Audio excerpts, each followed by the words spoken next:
Et bonjour à tous les pandas, j'espère que vous allez bien aujourd'hui. On se retrouve pour l'épisode numéro 22 de Road to FM. Pour cette partie, alors je vois que je me suis trompé sur le drapeau de mon adversaire. Pour cette partie, j'affronte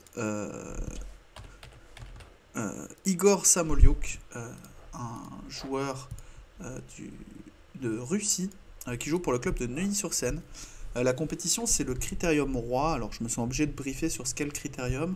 Le Critérium, c'est une compétition par équipe qui a lieu uniquement en Île-de-France, par équipe de 4 joueurs, enfin, à peu près du même niveau. Il y a plusieurs divisions qui vont de pion à roi. Donc, de pion à dame, l'équipe doit être située dans une certaine fourchette Elo. Et en Critérium Roi, qui est la plus haute division, il n'y a pas de limite Elo pour la somme de l'équipe, il y a juste un minimum. Euh, donc voilà, donc je joue au premier échiquier du Critérium Roi pour cette première ronde. Et bon, j'ai demandé à mon deuxième échiquier quel coup jouer au premier coup. C'est à peu près ce que je fais tout le temps en match par équipe. Je demande toujours à mon voisin. Et il m'a dit de jouer D4 du coup. Donc je joue D4 contre Igor Samolyuk. Il répond par cavalier F6. Je réponds par cavalier F3. Il joue E6. Je joue C4. Et il joue B6. La défense ouest-indienne. Alors c'est pas quelque chose que j'ai beaucoup étudié, mais c'est quelque chose où j'ai déjà joué deux parties lentes, ce qui est déjà pas mal. Euh, et je décide de jouer avec G3. C'est pas la seule ligne, mais c'est une ligne qui est considérée critique. Et ici, le coup principal aujourd'hui, c'est considéré comme étant fou à 6, avec l'idée de forcer la dame en C2, et, et que le pion D ne soit plus soutenu, et on continue par fou B7, fou G2. Et l'idée, c'est que dans la même chose que dans la partie, il n'y a plus le coup D5. Alors pour ceux que ça intéresse, il y a une excellente vidéo de Blitzstream sur ce sujet-là avec Mathieu Cornette, où il explique très bien les implications de ce coup fou A6 dame C2. C'est une partie de Ding Liren avec les noirs et avec les blancs, je sais plus c'est quel joueur. Mais il y a une vidéo sur la chaîne de Blitzstream, vous pouvez certainement la retrouver. Donc je vais pas m'attarder dessus, il est bien meilleur que moi pour expliquer tout ça. Il décide de jouer fou B7, je continue par fou G2 assez normal. Et ici il me surprend puisqu'il joue fou E7 direct. Euh, et c'est quelque chose qui m'a beaucoup surpris. Alors pourquoi? Puisqu'en fait après petit roc, euh, alors ici D5 c'est le coup principal, mais on peut jouer un coup comme cavalier C3, et s'il joue avec D5, ça va être la partie, c'est la partie d'ailleurs ce coup D5. Ici on est dans une espèce de catalane avec ce fou en G2 qui brille le long de la grande diagonale, mais habituellement, alors il faut que je revienne à fou E7 pour expliquer, mais on sait que dans les catalanes, les blancs aiment bien jouer avec B3, fou B2, et on a tendance à introduire fou B4 échec, fou D2 pour que le fou soit mal placé en D2 et ensuite jouer fou E7. Alors fou C1 serait juste une perte de temps. Et l'idée c'est qu'on va devoir jouer B3, fou C1, fou B2, ou alors accepter que notre fou soit mal placé, pas sur sa meilleure diagonale, donc soit en G5, soit en F4, pour jouer ce type de position. Donc c'est plutôt fou B4 échec le coup habituellement dans ce type de position. Mais mon adversaire qui a décidé de me jouer fou E7, donc roc, cavalier C3. Et en fait l'idée c'est qu'on pourrait avoir la même avec le fou en D2. Et en fait le fou est vraiment mal placé en D2, c'est vraiment une amélioration pour les noirs. Euh, et il joue le coup D5. Alors ici j'envisage trois coups principaux. Je passais assez vite sur le début, on a juste sorti nos pièces, il ne s'est pas passé grand chose. Ici il y a une rupture au centre, donc c'est la première fois qu'il y a une vraie décision. La première décision possible c'est pion prend D5. Pion prend D5 et de jouer cette structure là. Où le fou en B6 est un petit peu bizarre, mais le fou en G2 également en réalité. L'adversaire va continuer par C5, je vais devoir jouer E3. Et je sais pas trop si je veux mon fou devant ou derrière ma chaîne de pions. Euh, L'autre option, c'est de rester souple au centre en jouant par exemple cavalier E5. Alors l'idée, cavalier E5, donc c'est le deuxième coup que j'envisage. L'idée, c'est qu'il peut pas vraiment jouer pion prend C4 à cause de fou prend B7. Et que sur un coup comme cavalier D7, peut-être maintenant on peut prendre en D5 ou jouer fou F4 ou autre. Mais la partie continuerait. Et l'idée, c'est qu'on a déjà ouvert notre fou de case blanche le long de la grande diagonale. Et la dernière idée qui me vient en tête, c'est de jouer avec B3. Avec l'idée, mettre le fou en B2. Et si l'adversaire prend en C4, on peut simplement reprendre et prétendre qu'on a un très fort centre avec un pion E qui est encore souple, un fou qui va venir en B2, une dame peut-être en D3, et avoir une position plutôt agréable avec les blancs, donc il n'aurait pas vraiment d'intérêt à prendre en C4. Donc c'est vraiment 3 coups jouables, hein. C'est les 3 coups de l'ordinateur d'ailleurs, et c'est les 3 coups qui me viennent en tête à ce moment-là. Pion prend D5, cavalier E5 et B3.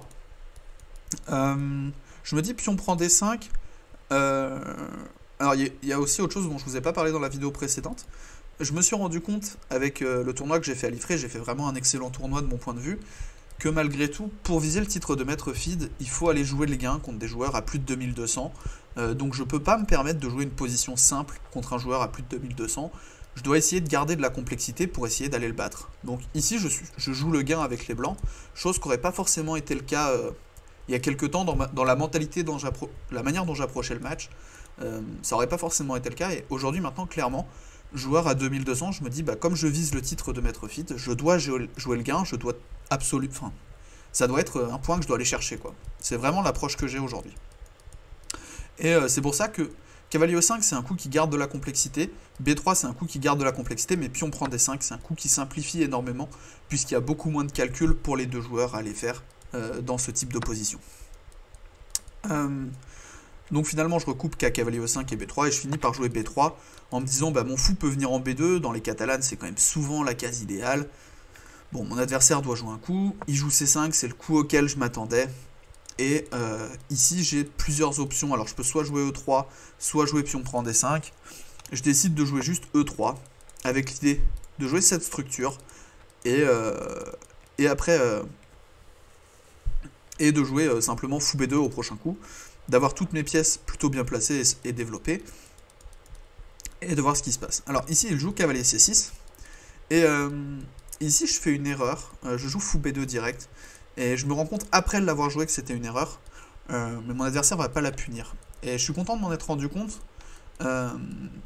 Puisque bah, ça m'évitera de la refaire en fait cette erreur. Cette tension-là, c'est assez courant dans les positions type semi-tarrache, tarrache catalane, fermée, enfin ce genre de choses, est-indienne, enfin ouest-indienne, ce genre de choses. Habituellement, le fou il est en E2 ou en D3 pour les blancs, plutôt en D3 d'ailleurs. Le fou vient en B2, dans les systèmes call aussi, on peut avoir ce type de position. On veut mettre la dame en E2, une tour en D1, une tour en C1. Il y a tout qui s'ouvre, tout qui s'échange et on signe la nulle. Il y a beaucoup de parties de maître avec des structures similaires. Mais avec le fou en G2, c'est relativement rare. Et en fait, je me suis pas assez posé la question de l'implication de ce fou en G2. Et la différence, c'est que mon pion C4 est en fait super faible. Ici, il menace concrètement, pion prend C4, pion prend C4, cavalier A5. Et c'est extrêmement dur de défendre ce pion C4. Par exemple, après fou B2, c'est le coup de la partie. Pion prend C4, pion prend C4. Ici, je m'étais dit, cavalier A5. En fait, c'est super dur de défendre ce pion. Si je joue cavalier E5, fou prend G2, roi prend G2. Et je vois pas pourquoi je serais mieux. Il peut jouer cavalier D7. Par exemple, cavalier D7. Bah, si je dois prendre, c'est un peu triste. Je vais juste me retrouver avec des pions extrêmement faibles. Si je joue dame E2, il y a déjà pion prend D4. Si je joue dame D3, il y aura probablement pion prend D4, pion prend D4 quand même. Et tour C8. Et je sais juste pas défendre ce pion C4. Et ça, tout ça, là, je l'ai calculé, malheureusement, après avoir joué fou B2. Et aujourd'hui, après cette partie, je me suis complètement rendu compte que le fou en G2, ça a une énorme implication dans ce type de position, et qu'ici, il faut plutôt jouer avec pion prend D5 et maintenant fou B2. Et là, en fait, on a une position qui est tout à fait... Enfin, qui est très très correcte pour les blancs. Les blancs sont un petit peu mieux, rien d'exceptionnel, mais les blancs sont un petit peu mieux. Le fou en G2 est monstrueux, le fou en B7 est un plot. On peut prendre en C5 quand on veut pour ouvrir ce fou de case noire. Et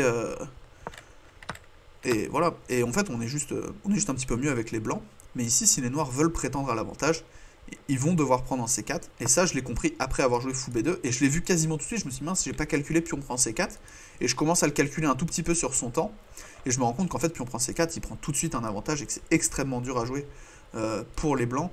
À titre d'information, après, pion prend C4, le meilleur coup, c'est cavalier E5. Et je l'avais quand j'ai calculé un petit peu, mais je m'étais dit juste dame C7 et j'ai rien en fait. Enfin, même si je joue cavalier prend C4, j'ai perdu la pression que j'avais là. Pion prend, j'ai un pion isolé, je suis pas sûr d'être mieux. Je vois pas pourquoi je serais mieux dans cette position, il n'y a pas de raison. Mon fou en B2 est mal placé, le cavalier en C4, je sais pas pourquoi il est là, le fou en G2, je sais pas pourquoi il est là. Après un coup même ne serait-ce comme tour D8, n'importe laquelle, il met la pression sur le pion D4 et je sais pas pourquoi je prétendrais un quelconque avantage. Et c'est la position que donne l'ordinateur, mais c'est déjà avantage noir Moins 0,4 à peu près, c'est un avantage noir qui joue. C'est égal, mais dur à jouer pour les blancs. C'est pas les mêmes égales que dans la position précédente, où juste c'était égal et facile à jouer, là c'est égal et dur à jouer. Mais l'adversaire qui continue par tour C8, et si vous avez bien compris ce que j'ai dit juste avant, j'ai assez rapidement joué pion prend D5, parce qu'en fait pion prend C4 est juste trop dangereux pour moi, et pion prend D5 est en fait le seul coup pour les blancs pour prétendre à l'avantage. Pion prend C4, pion prend C4, et ici j'ai plusieurs coups avec les blancs. J'ai hésité entre tour C1 et tour E1, et je me suis dit tour E1 je suis pas sûr que je veux le jouer, parce que tour E1 ça met pas forcément ma tour sur une bonne case. Dame C2, dame E2, dame D2, dame D3, bah si je propose 4 cases c'est que je sais pas où elle va, et du coup j'ai hésité un tout petit peu et j'ai joué tour C1 assez rapidement, c'est le coup le plus naturel de la position. Et ici mon adversaire me joue cavalier E4, et alors chose rigolote, après avoir vu donc j'ai regardé la partie, je l'ai rentré dans mon chess base, et en fait cette position elle existe, elle a déjà été jouée à haut niveau, et il y a une quinzaine de parties de grand maître avec d'excellents résultats pour les blancs. C'est quelque chose comme 12 victoires blanches et 3 nuls, c'est assez incroyable pour une position aussi loin. Et j'envisage ici 3 coups. Alors, 4 coups. J'envisage dame D3, dame D2, dame C2 et pion prend C5. Alors ça fait beaucoup de choses à calculer, donc j'ai pris le temps de calculer un peu proprement ce qui se passait. Alors, pion prend C5, l'idée c'est quoi? Il peut pas vraiment défendre son pion D5, à part en jouant cavalier prend C3. Donc il est obligé de jouer cavalier prend C3, fou prend C3, et ici je pensais pion prend C5. Et ce qui m'a fait rejeter cette option, c'est juste que ça, c'est des positions que je sais que je joue mal. C'est-à-dire que je sais que les pions pendants, c'est ce type de structure avec deux pions un petit peu fluides qui sont bloqués par deux pions en face. C'est des positions que je joue juste très mal. J'ai de très mauvais résultats dans ce type de position. Et même si ici, l'ordinateur dit que les blancs sont un petit peu mieux, hein, on est à plus 0,5. Et d'ailleurs, toutes les parties de maître dont je parlais précédemment ont quasiment toutes continué comme ça. À nouveau, la position existe et il y a d'excellents résultats pour les blancs dans cette position. C'est des positions que juste je joue mal. Je ne comprends pas vraiment bien ce qui se passe dans ce type de position. Quels sont mes plans? Je sais que c'est d'attaquer ces pions, mais c'est quelque chose que j'ai beaucoup de mal à faire. Et je sais que c'est une structure qu'il faut que je travaille. Et malheureusement, c'est ce qui me fait rejeter pion prend C5, c'est juste que je n'arrive pas à l'évaluer. Je ne sais pas si ces pions pendants sont bien pour moi ou pas, si mes pièces sont bien placées pour jouer contre ou pas. Mais malheureusement, je le calcule un peu. Hein. Je me dis, bah pion prend, cavalier prend, fou prend, pion prend. Est-ce que je peux jouer un coup comme cavalier E5 pour liquider? Peut-être, mais je me dis cavalier prend, fou prend. Est-ce que je suis vraiment mieux? Est-ce que sa paire de fous, c'est pas suffisamment d'activité? J'en avais juste aucune idée, j'avais aucun moyen d'évaluer cette position, est-ce qu'il va arriver à jouer C4 ou pas. En fait, l'ordinateur donne petit avantage blanc et ça a l'air simple à jouer, j'ai un peu exploré les lignes, mais c'est juste à chaud dans la partie, je sais juste pas évaluer la position, et je me dis de toute façon, il menace pas vraiment de prendre en D4, et ça c'est quelque chose qui me fait trancher aussi, c'est que quand on envisage de résoudre une tension, on regarde si l'adversaire menace lui-même de la résoudre. Et en fait, dans cette position, l'adversaire menace jamais vraiment de prendre, puisque s'il prend lui-même, je vais juste prendre du cavalier, et j'ai une pression monstrueuse sur son pion isolé, et ça, c'est des positions que je sais évaluer, et là, j'ai un très bon pion isolé. Son fou E7 est mal placé, son fou B7 est mal placé, et moi, j'ai aucune pièce mal placée, donc deux pièces mal placées contre 0, a priori, je suis juste nettement mieux, l'ordinateur donne quasiment plus 1, il est à plus 0,9, un tout petit peu plus, donc c'est quasiment, c'est juste très facile à jouer pour les blancs, cette position, et ça va être... là, je me sens juste vraiment à l'aise. Donc après, tour C1, cavalier E4. Je rejette, pion prend C5 à cause de ça. Alors, ensuite, j'ai dame C2. Mais dame C2, je me dis, bah, maintenant, il peut prendre en D4. Et si je reprends, alors du cavalier ou du pion, n'importe. En fait, je sais pas pourquoi... si je reprends du cavalier, il reprend du cavalier, je reprends du pion, et j'ai plus grand-chose. Il peut peut-être juste prendre C3, et j'ai peut-être juste des problèmes pour défendre. Et si je reprenais du pion... peut-être, je sais pas comment dire, mais juste madame, je sais pas pourquoi elle est sur une colonne ouverte, je sais pas pourquoi j'ai accepté qu'il n'ait pas un pion isolé au centre, et je rejette dame C2 à cause de ça assez rapidement après l'avoir réfléchi. L'autre option, c'était dame E2. Et là, j'ai été très content quand j'ai exploré et que j'ai rentré un petit peu les lignes. Ici, je l'ai rejeté à cause de cavalier B4, qui est un petit peu bizarre. Mais en fait, ça menace plein de choses à la fois. Ça menace juste fou A6, qui gagne juste du matériel le long de la grande diagonale. Par exemple, si on joue un coup comme tour D1, avec l'idée on veut empêcher fou A6, bah, il peut jouer fou A6 quand même. Et après dame E1, pour moi ici, il pouvait jouer cavalier prend C3, fou prend C3, et cavalier prend A2. Ou cavalier D3 d'ailleurs, n'importe. Et je me dis, bah ok, je perds juste un pion. Donc, dame E2 pas jouable. Et ce coup, cavalier B4 m'en devait être juste vraiment. Et j'étais très content en regardant la partie à l'ordinateur avant de tourner la vidéo, de voir que bah, c'est juste le coup qui réfute. Et j'étais très content que c'était vraiment ce qui m'embêtait dans la partie. Et qui me fait me pencher vers le dernier coup que j'ai cité, qui est dame D3. Et ici, le coup qui m'embêtait le plus, c'était pion prend D4.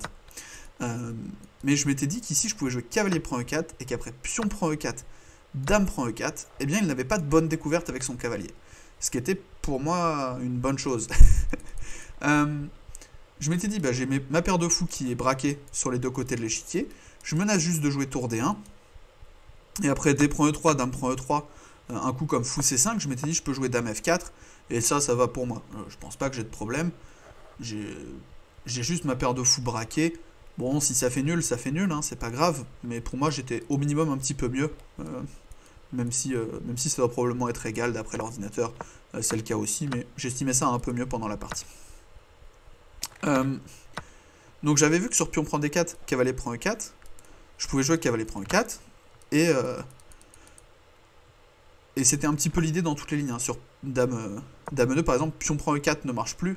Pion prend D4 ne marche plus à cause de cavalier prend E4. Pion prend E4 et cavalier prend D4. Et j'arrive toujours à reprendre d'une pièce à la fin en D4. Et j'arrive à lui créer une faiblesse en E4 que je peux attaquer soit par dame G4, soit par dame C2. Alors pour le moment il y a une colonne contrôlée, mais dans l'esprit on va peut-être arriver à attaquer ce pion en E4. Donc dans la partie je joue dame D3 et l'adversaire qui continue par cavalier B4. Et la différence entre dame E2 et dame D3 sur ce coup cavalier B4, c'est qu'ici je peux jouer le coup dame B1, je défends mon pion A2, et on pourrait se dire, mais oui, mais Victor, t'es un peu débile. Maintenant, il y a pion prend D4, et sur cavalier prend D4, pour jouer le pion isolé, il y a cavalier D2 fourchette. Alors si vous vous êtes dit ça, c'est bien, mais vous n'avez pas écouté ce que j'ai dit juste avant, puisque j'ai dit que sur pion prend D4, ma réfutation habituelle, c'était cavalier prend E4, pion prend E4, et cavalier prend D4. Et tout ça, ça va être la partie. Et en fait, ici, le meilleur coup, c'était pion prend D4, que je n'ai pas joué. J'ai joué à la place cavalier prend E4, pion prend E4 et cavalier prend D4. Et en fait, ce que j'ai raté quand j'ai joué dame D3, et également quand j'ai joué cavalier prend E4, c'est que dans cette position, il a juste cavalier D3. Il installe un très fort cavalier ici.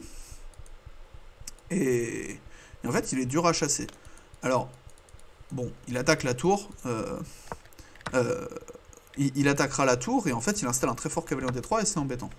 Donc j'ai joué cavalier prend E4, il a joué tour prend C1 intermédiaire, j'ai repris de la tour assez rapidement, c'est le seul coup qui paraît à peu près naturel, je fais jouer ma dernière pièce, je défends toujours mon pion A2, mon fou est très bien le long de cette grande diagonale, il reprend E4, et cavalier prend D4, cavalier D3. Et ici j'ai hésité à jouer cavalier C6 intermédiaire pour essayer d'échapper ma tour par cette case C6, mais je me suis dit je peux aussi juste jouer tour D1, je menace concrètement tour prend D3 avec le clouage, et il doit réagir. Et je menace également de sauver mon fou peut-être par x1, s'il décide de me laisser la paire de fous. Et peut-être un jour j'aurai des sacrifices fou prend E4 qui marchent. Je peux peut-être venir échanger son cavalier par cavalier E2, cavalier C1, ou cavalier E2, cavalier F4.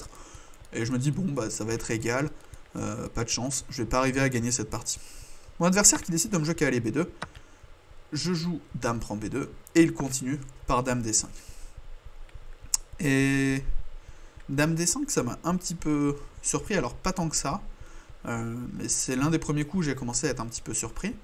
Je me suis dit, bah, je peux jouer juste tour C1, je reprends le contrôle de la seule colonne ouverte de l'échiquier, mon cavalier en D4, j'ai aucune intention de le bouger pour le moment, et je vais peut-être juste m'infiltrer, tour C7, dame C2 ou dame C3, et essayer de m'infiltrer sur sa 7ème rangée. Il continue par fou F6, c'est un coup assez naturel, hein. Il attaque le cavalier, il y a la dame derrière, Je continue par tour C7. Alors à nouveau, hein, depuis le début de la partie, il n'y a pas eu de gros changements d'évaluation depuis l'option pion prend C4 pour les noirs. Ici, il joue tour C7, donc il a quelques petits problèmes de maths du couloir, il décide de continuer par H5. Et ici, c'est pas le moment où je vais vous décider de mettre sur pause, enfin où je décide de vous faire mettre sur pause la vidéo. C'est une idée stratégique. J'ai regardé toutes mes pièces une par une. Ma tour C7, elle est incroyable, c'est la meilleure pièce de l'échiquier pour moi. Ma dame en B2, elle tient un petit peu le cavalier en D4. Mon cavalier en D4, c'est un petit soleil, il éclaire complètement la position et il rayonne sur l'échiquier. Et mon fou G2, je le trouvais un petit peu tristoun. Et du coup, ça c'est une manière que j'ai de réfléchir quand je trouve pas vraiment... Enfin, quand je me rends compte qu'une pièce est mal placée, je me dis, ok, si je pouvais prendre ma pièce, la mettre où je veux sur l'échiquier, où est-ce que je la mettrais? Et là, je me suis rendu compte que la meilleure case pour mon fou, c'est la case C4, parce qu'elle attaque le pion F7, en gagnant un temps sur la dame, mais même s'il n'y a pas la dame, juste, elle attaque le pion F7, et ça met un petit peu de pression avec la tour.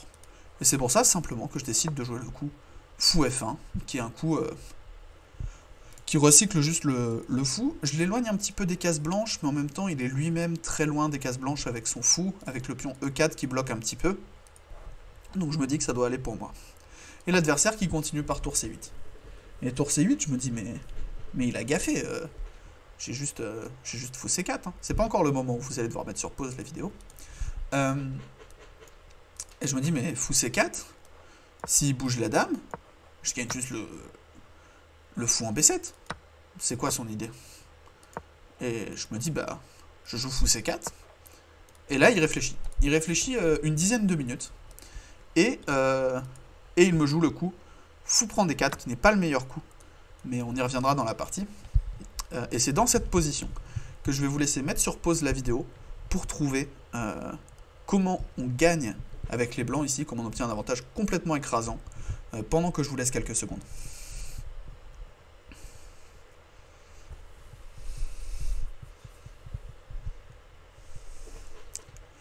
Donc pour ceux qui ont pu trouver, félicitations à vous. Et pour ceux qui veulent juste voir la partie, alors dans la partie j'ai joué pion prend D4, mais ce n'est pas le meilleur coup, mais j'ai hésité entre deux coups, et c'était l'autre coup qui était net avantage, et je sais ce que j'ai raté. Alors, l'idée déjà, pion prend D4, on se dit, bah, on garde la menace. Après, si je décide de jouer tour C7, on joue fou prend, et on a une dame contre une tour. Enfin, une dame contre tour fou, donc ça devrait gagner. Et en fait, ici, le meilleur coup, c'était fou prend D5, avec l'idée qu'après fou prend B2, tour prend B7, on tombe dans cette finale-là, matériel égal. Mais en fait, les noirs, ils ont un problème sur le pion F7, donc ils doivent le défendre. On prend le pion A7, et en fait, on menace juste tour B7, tour prend B6, on menace fou prend E4. Et en fait, on va juste avoir 3 pions de plus dans une finale qui va être extrêmement simple à gagner grâce à la pression sur F7. C'est-à-dire que là, si je joue juste tour B7, A4, B4, A5, ça va gagner extrêmement facilement. Et ça, je l'ai mal évalué. Ce que j'ai surtout raté, c'est que j'ai attaqué le pion E4. Alors, ça peut sembler bizarre, hein, mais des fois, c'est comme ça. C'est au milieu d'une position, le pion E4 est défendu 2 fois, et en fait, en fin de variante, je rate que le pion n'est juste plus défendable, en fait. Et c'est ça le problème de la position des noirs. En fait, on va avoir une position qui est complètement écrasante. Et je m'étais dit, mais en fait, si je joue pion prend E5, enfin pion prend D4, c'est le coup que je joue dans la partie. Il me joue tour prend C7, fou prend dame, fou prend dame. Je me dis, bah j'ai cette position qui... Oups. Petite erreur de ma part. Excusez-moi. Fou prend dame. Cette position doit être complètement gagnante. Et c'est le cas aussi, c'est gagnant également. Mais en fait, en pratique, c'est beaucoup plus dur à gagner.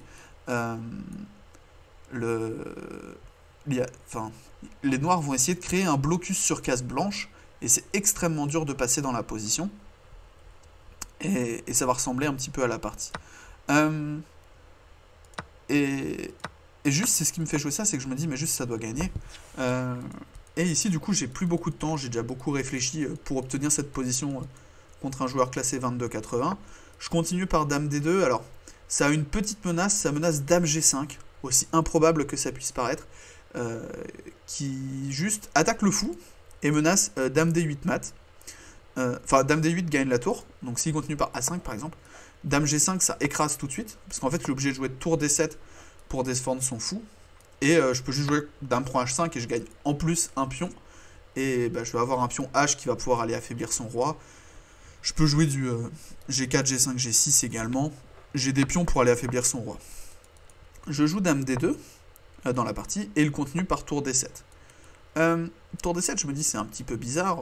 Je peux juste jouer dame c3 et reprendre la seule colonne ouverte de l'échiquier. Donc c'est ce que je fais. Je continue à défendre mon pion d4.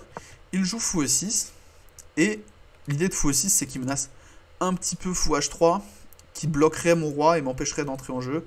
Donc je décide de jouer le coup roi f1, comme ça sur fou h3, je peux m'enfuir par roi e2, roi e3. Et après le coup h4, c'est le moment où j'ai ma première grosse décision. Est-ce que je prends h4 ou pas ou est-ce que je tolère simplement qu'il joue h3?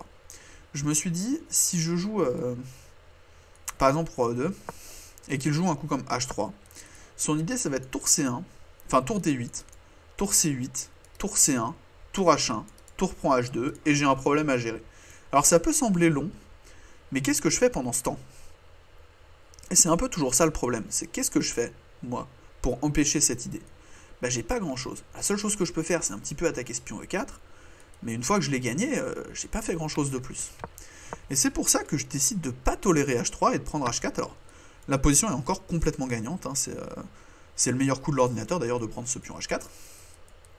Et l'adversaire qui continue par tour d5, et il décide, et en fait si vous regardez, tous mes pions pour passer et faire quelque chose, ils doivent passer sur une case blanche. Et ça va être un des problèmes de la partie. Alors après tour d5, je me rends compte que dame e3 gagne juste le pion e4, donc je me dis je vais aller collecter ce pion, il joue a5 et je joue dame prend e4. Et croyez-le ou non, aller prendre le pion e4 était une faute. Et ça, j'ai toujours pas compris comment. Et pourquoi. En fait, ici après dame e3, l'ordinateur active son roi tout de suite. Et il essaye de collecter le pion e4 avec le roi. Et on va le comprendre un peu après dans la partie. Ça va ressembler un petit peu aux idées que je vais expliquer vers la fin de la partie, donc restez bien jusqu'au bout. Mais où en fait les pions seront en a7, b6. Et on pourra jouer a4, enfin a3, b4. Et on aura gagné des temps par rapport à une finale de pions. Et du coup ça va gagner. Mais dame e3, a5, dame prend e4, b5. C'est une très bonne réfutation de sa part. Ici je me rends compte que je peux... que si j'envoie un pion... Une des idées quand on a une dame contre deux pièces, c'est très souvent d'affaiblir le roi adverse. Et pour essayer au minimum de tout le temps avoir des perpétuels. Et d'avoir peut-être une attaque de mat. Et qu'il puisse jamais vraiment bouger ses pièces comme il veut. À cause de la dame qui fait des échecs et qui collecte les pièces non défendues. Donc c'est pour ça ici que je joue h5. Alors je sais plus ce que j'avais vu, mais je crois que sur tour prend h5, j'avais dame a8, roi h7 et dame prend a5. Et ça en fait ça devient très simple à gagner puisque j'ai deux pions passés, dont un qui passe la 5e rangée sur case noire. Et ça ce serait un vrai soulagement. Puisqu'en fait ici on voit que je peux jamais jouer avec f5 ou avec d5, puisqu'il y a sa tour et son fou qui contrôlent ces deux cases. Mais dans la partie il continue par b4, je continue par... h6 et il continue par g6. Et ici il me reste très peu de coups à jouer. On est tous les deux en gros Zeitnot, on a 7, enfin j'ai moins de 5 minutes à la pendule et il reste 7 coups à jouer. Je me rends compte qu'en fait si je joue dame g7 c'est mat.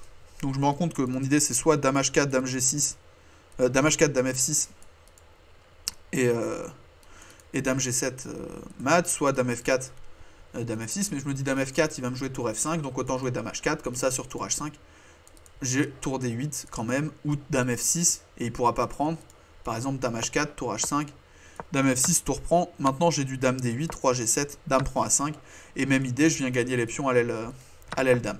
C'est une des grosses forces de la dame, c'est qu'elle peut rebondir des deux côtés de l'échiquier assez facilement, et en voyant ça, je joue dame h4 assez rapidement, l'adversaire qui me joue roi h7, et ici... j'ai hésité entre dame f6 et roi e2. Alors, le problème de dame f6, c'est qu'il y avait juste roi prend h6. Et je me suis dit, mais c'est un peu bizarre. Enfin, pourquoi tu donnerais juste le pion h6 qui est pas si faible à la base? Alors ici, il s'avère que c'est complètement gagnant. L'ordinateur donne dame h8, roi g5. Et un coup que je trouve très difficile en Zeitnot, ici il y a f3 qui est super dur, je trouve. Et en fait, le roi noir est dans des réseaux de maths et il n'arrive pas à s'en sortir. On veut juste roi e2 et le roi va juste venir se faire mater en f4 ou autre. Et on menace du h4, dame h... En fait, quand on joue roi e2, on menace du f4, dame h6, du f4, dame F6. Et en fait, le roi noir est en grosse menace de mat. Et, et pour s'en sortir, il va être obligé de jouer F5 et affaiblir son fou de case blanche. Et ça marche. Mais je voyais pas de raison de donner mon pion H6 comme ça. Et j'arrivais pas à le calculer. Et ce coup F3, je l'avais pas du tout au moment de la partie. Dans la partie, j'ai continué par roi E2. Je me suis dit, je vais simplement venir défendre mon pion D4. Ensuite, peut-être m'infiltrer. Il joue tour H5. Je joue dame D8, j'attaque le pion A5. Il ne peut pas jouer tour prend H6 à cause de dame prend A5.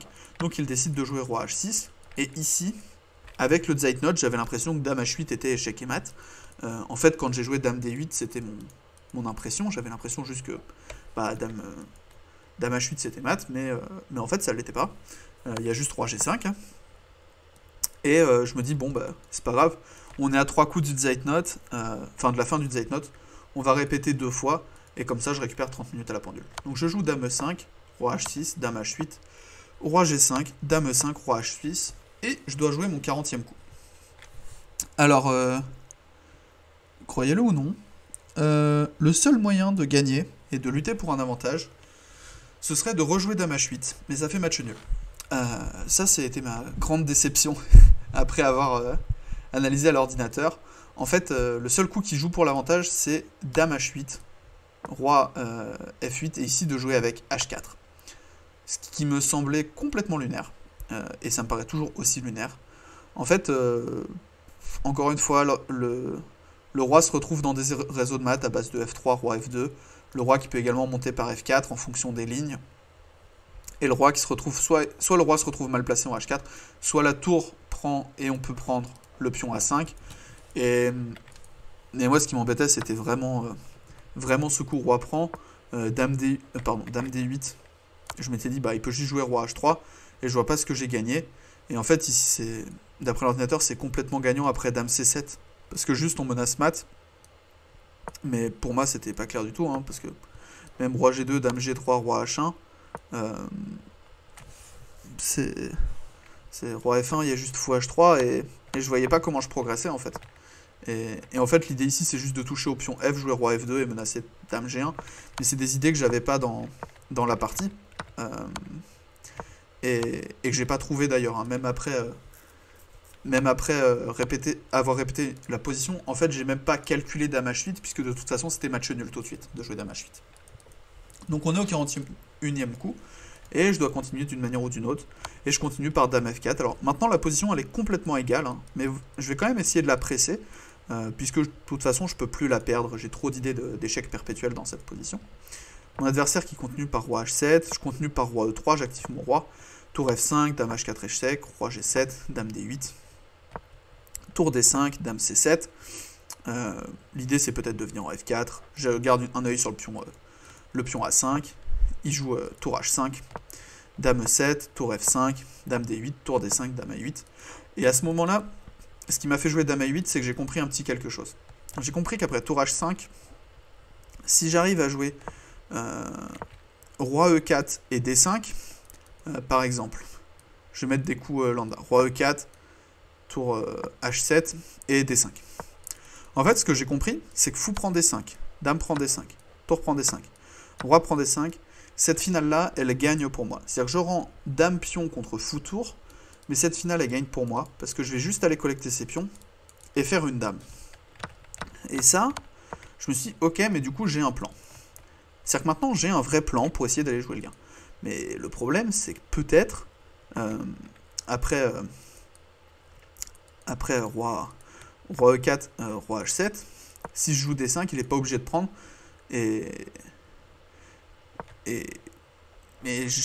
S'il prend pas, je progresse. Mais je m'étais dit, en fait, il peut juste peut-être jouer du tour H4 échec, ou peut-être il peut aller collecter les pions, genre tour prend H2, tour prend F2 et compagnie. Et ça me semblait pas hyper clair. Donc je me suis dit, ok, je vais l'empêcher de collecter les pions en gardant la même idée. Donc je commence par H4, il peut pas prendre H4 parce que je prends A5, ça il peut pas tolérer. Il continue par tour B5, je continue par F3, il continue par tour H5, je continue par F4, et l'idée c'est roi E4 et D5. Il joue tour F5 et je joue roi E4, très heureux, et il continue par tour H5.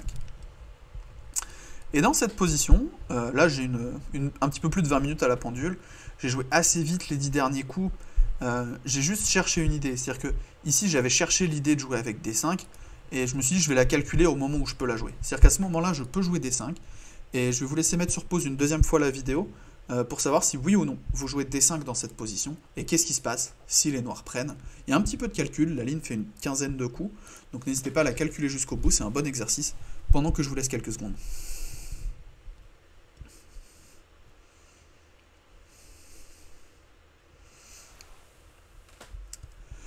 Donc pour ceux qui ont pu calculer jusqu'au bout, félicitations à vous, et pour ceux qui en plus ont compris que c'était égal et ont cherché un moyen d'améliorer cette idée, bravo à vous.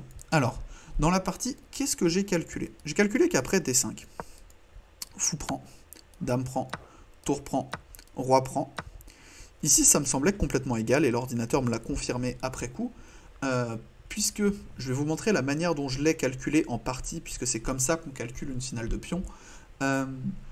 J'ai calculé que son plan, c'est d'aller collecter mes deux pions, et de pousser son pion jusqu'à dame.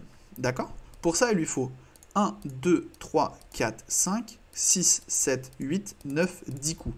D'accord? Et c'est à lui de jouer. Donc sur son 10e coup, il va faire une dame.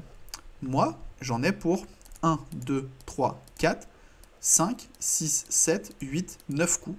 Donc je fais une dame juste avant lui. Mais ce que vient de nous révéler ce calcul, c'est qu'en fait, au moment où je vais faire ma dame, lui va faire la sienne. Et ça, calculer en calculant tout son plan, compter le nombre de coups, et tout mon plan, compter le nombre de coups, si je fais une dame 2 coups avant, bah je sais que j'ai une dame et pas lui, et que ça va gagner. Et en fait, avec les échecs, j'arrive à rien avoir dans cette position, et la position se retrouve complètement égale. Alors je peux montrer la ligne pour ceux que ça intéresse, mais en fait, la manière dont on l'a calculé fait qu'on va retransposer exactement dans une position où on a une dame, un pion chacun. Oups, pardon, surtout pas roi ici, pion pouce. Hop. Et vous voyez, au moment où je fais ma dame, lui fait la sienne. On se retrouve dans cette position qui est complètement égale. Il n'y a pas de raison qu'il y ait un joueur qui soit mieux ici. Donc cette ligne-là, elle faisait une quinzaine de coups à calculer, en partant de ce coup des 5. Alors, en calculant tout ça, je me suis rendu compte de quelque chose d'autre. En fait, on se rend compte que si... je vais avancer un petit peu dans la ligne. D5, fou prend, dame prend, tour prend. Roi H6, roi C5, roi H5. Voilà, roi prend A5. En fait, là où je perds un temps, c'est que je dois prendre le pion B4.